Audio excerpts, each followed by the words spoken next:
are correct on that. No, make no mistake, it helped Tesla, but not on purpose. Yeah, you are 100% right on that.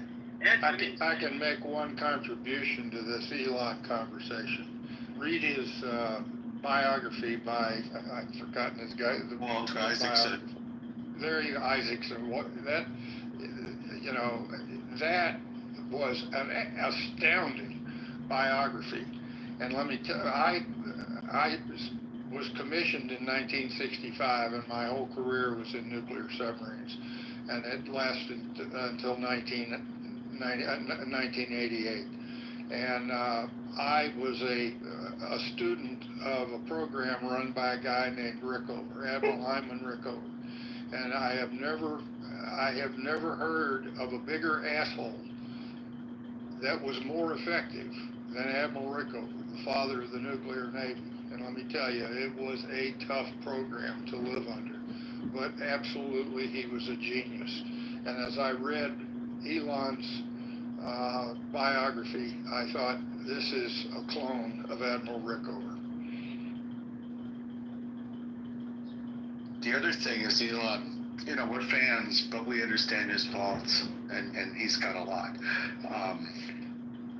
He had the biography written, we think, to show the good, the bad, and the evil. He didn't have to have a biography written at age 51. And when you see his childhood, when you see some of the things he's done, the failures he's had, to the times he was fired. I mean, they got so sick of him at PayPal, the whole board fired him. He was one of the founders. 2 months later, he did a rare thing. He went to each one of them and apologized. But he did walk into NASA and say, look, I'm going to build a reusable rocket. Hold my beer. And they laughed at him. And he also didn't take any money until he made the thing work. So he understands how much waste there is in the military purchasing system that we have. And things like that, he almost has a force of will to bring them about, and luck as well. David, here's something that I just looked up that would probably be surprising to people, is that if you count state and federal funding to auto manufacturers, Ford Motor Company received since 2020 more than Tesla. Tesla, it's about 15 billion, and Ford at 17 billion. Very interesting. Nobody talks about Ford in this way.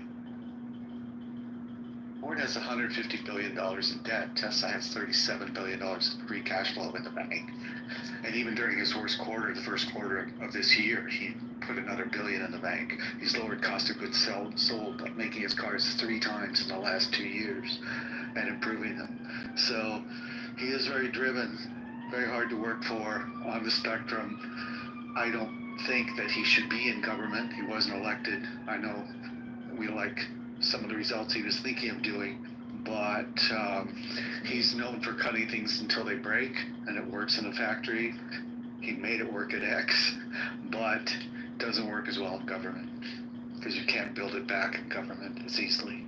The guy is an interesting guy, 100%. I mean, he is a one of a kind, and I actually used to be a big fan of Elon Musk. I actually used to really like him, and I think the downturn for me was realizing the whole pump and dumps he was doing for the Dogecoin and Bitcoin. I thought he was actually promoting Dogecoin, because he was like wanting to do the people a favor and saying, yeah, let's promote this, make money. But in turn, he was making money out of it, and his company was. So that was my kind of downhill turn on it.